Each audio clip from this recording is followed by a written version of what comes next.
এখনো পর্যন্ত football world কাপের যতগুলো খেলা দেখে আসছি মনে হচ্ছে একটা মুভি চলছে। মনে হচ্ছে যেন কোনো বলিউড বা হলিউডের সিরিজ পরপর চলে আসছে। অ্যান্ড এই ওয়ার্ল্ড কাপে অনেক আপস গেছে, অনেক ডাউন গেছে, এরকম হবেই সাধারণত একটা খেলাতে, এরকম আমরা দেখতে পাবোই। কোনো টিমকে কোনো পার্টিকুলার ফ্যান পেজ সাপোর্ট করছে, তারা ভালো খেলতে পারছে না, তারা গালিগালাজ করছে। একটা ইমোশন, ফুটবল অবভিয়াসলি একটা ইমোশন বেস তো খেলা হবেই। যদি কোনো টিম না জিততে পারে তাহলে তাদের ফ্যান্সের তো খুব খারাপ লাগবেই। অ্যান্ড তারা যখন অন্য কোনো টিমকে ট্রোল করবে তাহলে সেই ব্যাপারটা একটা খুব খারাপের দিকেই যায়। অ্যান্ড এতদিন পর্যন্ত যতদিন খেলা হয়েছে অনেকের মতেই এই ফুটবল টুর্নামেন্টটা রিগড হয়ে গেছে। আবার অনেকে দেখছে যে কারো কাছে ভালো মিডফিল্ড থাকা সত্ত্বেও তারা খেলে উঠতে পারছে না, ছোট ছোট টিম ভালো রকম পারফরমেন্স দিচ্ছে। অ্যান্ড বলতে গেলে প্রায় শেষের দিকেই আমরা চলে এসেছি ওয়ার্ল্ড কাপের। আর শেষের দিকে এসে এই কোয়ার্টার ফাইনালের যে স্টেজগুলো দাঁড়িয়েছে, Belgium versus Spain, Morocco versus France, England versus Norway, and Argentina versus Switzerland, এগুলো হচ্ছে খেলা। অ্যান্ড এরপর হচ্ছে সেমিফাইনাল, ফাইনাল, এগুলোই আমরা দেখতে চলেছি। তো অনেকেরই মতে এই যে রেফারি, আমি তার আগে এই কথাগুলো বলে নিচ্ছি যে অনেকের মতেই রেফারি ঠিকমতো ডিসিশন দিতে পারছে না এই খেলাতে। আমি একটা কথা বলছি, referee is a human being. Always তার মাথা কাজ করবে, কোনো কোনো জায়গায় ঠিকভাবে কাজ করবে, কোনো কোনো জায়গায় ভুলভাবে, but he is a referee. তো রেফারি টু রেফারি এটা ডিপেন্ড করবে সে কী ডিসিশন দিচ্ছে। অবভিয়াসলি ফিফার রুল বুক অনুযায়ী প্রত্যেকটা জায়গাতেই সঠিক সিদ্ধান্তই নেওয়া হবে, কিন্তু সব জায়গাতে কিন্তু সঠিক সিদ্ধান্ত হয়ে ওঠে না। কোনো কোনো ম্যাচে হয়তো রেফারি কিছু কিছু জায়গায় ভুল সিদ্ধান্ত দিচ্ছে, এর জন্য ভিএআর এসছে, ভিএআর ইন্টারভেন করছে এই ডিসিশনগুলোতে। যেমন বলতে গেলে আমাদের কর্নারের ক্ষেত্রে যদি হয় ওটা অপোনেন্টের কর্নার হবে তাহলে দেবে, নাহলে যদি গোল কিক হয় তাহলে গোল কিক দিয়ে দেবে, ওখানে কিন্তু ডাইরেক্ট ভিএআর ইন্টারভেন করছে। কিন্তু সব ক্ষেত্রে তো রেফারির জায়গায় ইন্টারভেন করতে পারে না, কিছু কিছু ফ্রি কিক আছে, ফাউল আছে, ওগুলো তো রেফারি নিজে থেকে সিদ্ধান্ত দেবে। তাই অনেকেরই এই রেফারির যে সিদ্ধান্ত, এগুলো হয়তো ভালোও লাগবে আবার খারাপও লাগবে, এই নিয়ে কিছু করার নেই। বাট এখন যে কোয়ার্টার ফাইনালে যে ম্যাচগুলো আছে, প্রথম ম্যাচ হচ্ছে ফ্রান্স ভার্সেস মরক্কো। এই ম্যাচটা একটা আইকনিক ম্যাচ, লাস্ট ওয়ার্ল্ড কাপেও খেলা হয়েছে, ফ্রান্স জিতেছে। সো এইবার ওয়ার্ল্ড কাপেও মরক্কোর কাছে ভালো team, they have good players. And তাদের কাছে মিডফিল্ডেও ভালো, ভাই মিডফিল্ডে ভালো প্লেয়ার আছে, গোলকিতেও ভালো প্লেয়ার আছে, and as a side back captain Hakimi is also a good player. কিন্তু ব্যাপারটা কি জানো তো, ফ্রান্স হচ্ছে একটা চিট কোড, পুরো ওয়ার্ল্ড কাপের মধ্যে একটা চিট কোড। তাদের যদি সবকটা প্লেয়ার, পুরো ফ্রান্সের সবকটা ভালো ভালো প্লেয়ার আছে, তাদের যদি এক করা হয় না, we can build 3 teams for France, মানে 3টে টিম এরকম হবে যে ওয়ার্ল্ড কাপ খেলতে পারবে। তো ফ্রান্সের এগেনস্টে মরক্কো জেতা খুবই চাপের ব্যাপার। অ্যান্ড অবভিয়াসলি এমবাপে সেখানে, সেখানে হচ্ছে হ্যাকার হচ্ছে এমবাপে। ভাই এমবাপের যে পাই স্পিড, তার যে ইনস্ট্যান্ট অ্যাক্সেলারেশন, ওটা এই মুহূর্তে বর্তমানে পুরো ওয়ার্ল্ডে কারো কাছে নেই। ভাই movement to movement direction change করে, you know that he will go as in left, কিন্তু তারপরে চলে যাচ্ছে রাইটে। ডিফেন্ডাররা বুঝতেই পারবে না, পুরো ডিস্ট্রয় করে রেখে দিচ্ছে ডিফেন্ডারদের। মেসি আগে এরকম করতো, বাট মেসির এখন এজ হয়ে গেছে, আমরা কালকের ম্যাচেই দেখতে পেয়েছি যে ইজিপ্টের যে ডিফেন্ডারগুলো আছে তাদেরকে ঠিকমতো ড্রিবেল পাস্ট করে বেরোতে পারছে না। অ্যান্ড ওই দিক থেকে দেখতে গেলে মরক্কো ভালো খেলবে, হাড্ডাহাড্ডি ফাইট হবে। ইফ মরক্কো বিট ফ্রান্স তাহলে তাদের একটা চান্স আছে, they can go to final. হ্যাঁ, আমি ঠিকই বলছি, তারা ফাইনালে যেতে পারে, কারণ ওই পাশ থেকে স্পেন বা বেলজিয়াম যেই উঠুক না কেন মরক্কো তাদের হারিয়ে দেবে।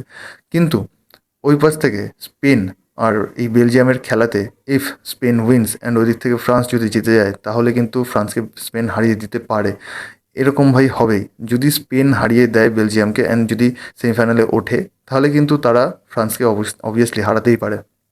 কারণ এর আগেও আমরা দেখেছি লামিন আমাল কিন্তু খুব ভাইটাল মোমেন্টে খেলায় মানে নিজেকে প্রুভ করেছে যে কীভাবে সে একটা বড় টিমের এগেনস্টে খেলতে পারে। আর বেলজিয়ামের তো একটা হটস্পট রয়েছেই যে সে গোল খাওয়ার পরেও আবার কামব্যাক করে চলে আসছে। অ্যান্ড ওই দিক থেকে দেখতে গেলে লুকাকু ভাই স্পেনের, সরি বেলজিয়ামের অল টাইম গোল স্কোরার। ও ভাই কি প্লেয়ার লুকাকু, মানে ওর মতো প্লেয়ার, দানবীয় player. Everyone is saying that Haaland is there. ভাই হাল্যান্ডের আগে আমরা দেখেছি লুকাকুকে, লুকাকু যেরকম খেলা দেখায়, Lukaku is a great guy, great player, great number 9। And বেলজিয়ামের টিমও ভালো আছে, এজ হয়ে গেছে, but there is no golden generation. এখন অ্যাভারেজ বলতে গেলে অ্যাভারেজ থেকে একটুখানি উপর লেভেলের প্লেয়ারগুলো যারা আছে তারা ভালো প্লেয়ার, কিন্তু সেরকম কোয়ালিটির না। স্পেনের এগেনস্টে তারা হয়তো একটু ডিফেন্সিভ খেলবে, তারা অ্যাটাকিংয়ে বেশি যাবে না, বাট তারা ফাইট করবে, তারা জেতার জন্য ফাইট করবে। কিন্তু আমার মনে হচ্ছে যে স্পেন জিতে যাবে এই ম্যাচটা। স্পেন যদি জিতে যায় তাহলে কিন্তু একটা চান্স আছে স্পেনের কাছেও ফাইনালে যাওয়ার। কিন্তু যদি ওই পাশ থেকে মরক্কো যদি জিতে যায় তাহলে মরক্কো ফাইনালে যাবে। ফ্রান্সের এগেনস্টে যদি মরক্কো জিতে যায় তাহলে কিন্তু তারা ফাইনালে চলে যাবে, এটা আমি আগে থেকেই বলে রাখছি। এটা আমার one of my predictions. And এই পাশে যদি আমি চলে আসি, নরওয়ে ভার্সেস ইংল্যান্ড, ভাই পুরোনো হিস্ট্রি থেকে চলে আসছে এই ম্যাচটা, মানে বহুকাল পুরোনো এই match. Haaland versus Harry Kane, one of the best number 9 right now. And যে মেসি রোনাল্ডো এই যে গ্যাপটা তৈরি করেছে তার মাঝখানে যে একটা ভালো great player number 9 hurricane is that. Hurricane হচ্ছে ওরকম একটা প্লেয়ার যে নিচ থেকে বল নিয়ে আসবে, ক্যারি করবে। Is not now a proper number 9। In Tottenham Hotspur he was playing as a number 9, proper number 9। উপরেই দাঁড়িয়ে থাকতো, বেশি রান করতো না, স্পেসে জায়গা নিত, টাইম টু টাইম মানে জায়গা নিত। তারপর হচ্ছে clinical finish, box to box striker যেরকম হয় সেরকমই ছিল Harry Kane. But now in Bayern Munich Vincent কোম্পানির আন্ডারে এই হ্যারিকেন যেভাবে খেলা স্টার্ট করেছে, ডিপ ডাউন করছে অ্যাজ আ ফলস নাইন, বলতে গেলে অনেকটা ওরকমই, মানে মোটামুটি একটা ফলস নাইনের মতো করেই খেলছে হ্যারিকেন। আমরা যতদিন ধরে খেলা দেখছি হ্যারিকেন ন্যাশনাল টিমের জন্য খুব ভালো পারফরমেন্সই দিয়ে আসছে। মানে এরকম কখনো হয়নি যে ক্লাবের জন্য ভালো খেলছে, ন্যাশনাল টিমে ভালো খেলছে না, এরকম অনেক প্লেয়ার করেই থাকে। কিন্তু হ্যারিকেনের ব্যাপারে মানে ব্যাপারটা খুবই অন্যরকম, যে হ্যারিকেন ক্লাবেও ভালো খেলে, ন্যাশনাল টিমেও ভালো খেলে। তো নরওয়ে ভার্সেস ইংল্যান্ড এই যে ম্যাচটা হবে, নরওয়ের ডিফেন্স লাইন ভালো আছে। এই পুরো ওয়ার্ল্ড কাপ জুড়ে আমি যা দেখলাম তাদের ডিফেন্স লাইন সত্যিই ভালো আছে। তারা যদি ইংল্যান্ড অ্যাটাক করে সেটা সামনে নিতে পারবে। কিন্তু মেন খেলাটা হবে মিডফিল্ডে। হ্যাঁ, মিডফিল্ডে হবে মেন খেলা। নরওয়ের মিডফিল্ড ভার্সেস ইংল্যান্ডের মিডফিল্ড। ইংল্যান্ডের মিডফিল্ডে অ্যান্ডারসন আছে, ডেকল্যান রাইস আছে, জুড বেলিংহাম আছে। জুড বেলিংহাম অ্যাজ আ মানে হ্যারিকেন যখন ডিপ ডাউন করে, Jude Bellingham as a number 9 উপর দিকে উঠে যায়, তো হ্যারিকেন ওখান থেকে থ্রু বলগুলো পাস করে দেয়। দ্যাটস দ্য পয়েন্ট, যে জুড বেলিংহাম কিন্তু ভালো একটা scorer. Under Carlo Ancelotti in Real Madrid, ভাই ব্যালেন্ডিওর পাওয়ার সিজন, মানে ওরকমই একটা সিজন ছিল। এরকম মিডফিল্ডের একটা এফেক্ট একটা টিমের মধ্যে, এরকমভাবে গোল স্কোরিং পাওয়ার জুড বেলিংহামের আছে, সেটা আমরা আগে জানতাম না, কিন্তু সেই সিজনে আমরা দেখতে পেয়েছি রিয়াল মাদ্রিদের হয়ে সে কীরকম খেলতে পারে। তো জুড বেলিংহাম সত্যি একটা মানে আই ক্যাচিং প্লেয়ার হয়ে থাকবে এই ম্যাচটার মধ্যে। জুড বেলিংহাম কী করতে পারে। তারপর আসছে আমাদের ডিন অ্যান্ডারসন। ভাই অ্যান্ডারসন তো মানে আলাদা রকমেরই একটা প্লেয়ার। এই মুহূর্তে বলতে গেলে ম্যান সিটির সব থেকে হাই সাইনিং হচ্ছে অ্যান্ডারসন, 116 মিলিয়ন ইউরো। এত টাকা দিয়ে তাকে সাইনিং করিয়েছে, তো কিছু তো ব্যাপার আছে তার মধ্যে যে এই প্লেয়ারটাকে সাইন করিয়েছে। তারপর আছে Declan rice, obviously he is a good guy, খুবই ভালো প্লেয়ার। আর্সেনালের হয়ে অনেক দিন পর আর্সেনালকে ইপিএল চ্যাম্পিয়ন করেছে। অবশ্য চ্যাম্পিয়ন্স লিগ জিততে পারেনি, কিছু করার নেই, কিন্তু চ্যাম্পিয়ন তো হয়েছে ভাই। কোথাও তো ডোমেস্টিক লিগে তো চ্যাম্পিয়ন হয়েছে।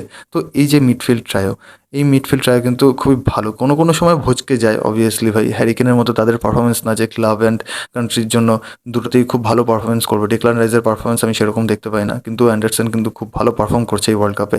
আর বেলিংহামও কিন্তু গোল স্কোর করা স্টার্ট করে দিয়েছে অলরেডি। আর হচ্ছে ওই দিক থেকে নরওয়ের একটা প্লেয়ারের দিকে নজর রাখতে হবে মিডফিল্ডে, প্যাট্রিক বার্গ।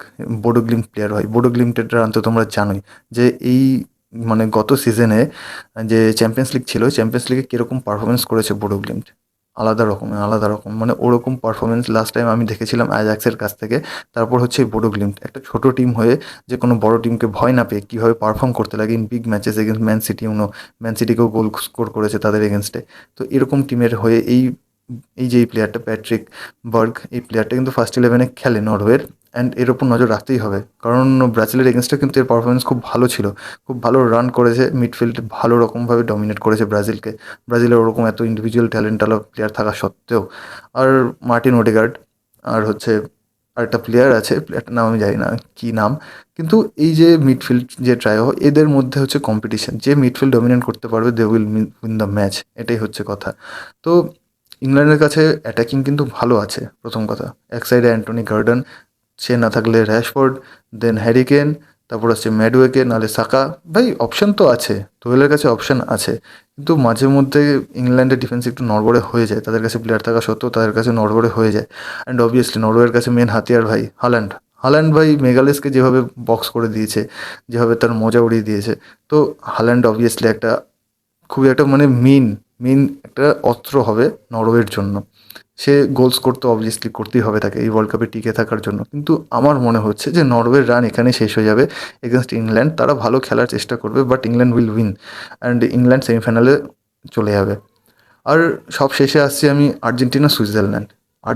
সুইজারল্যান্ড এই ম্যাচটা একটা 50-50 একটা ম্যাচ, কারণ আর্জেন্টিনার পারফরমেন্স কিন্তু আমি বলতে পারবো না যে সেই লেভেলে খুব ভালো।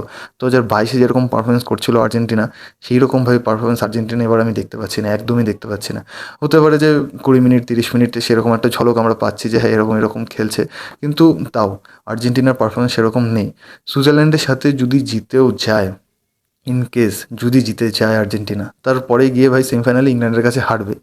তো ফাইনাল প্রেডিকশান আমার এরকমই দাঁড়াচ্ছে যে ওই দিক থেকে হয়তো ফ্রান্স নাহলে স্পেন, এই দুজনের মধ্যে যে কোনো একজন উঠবে।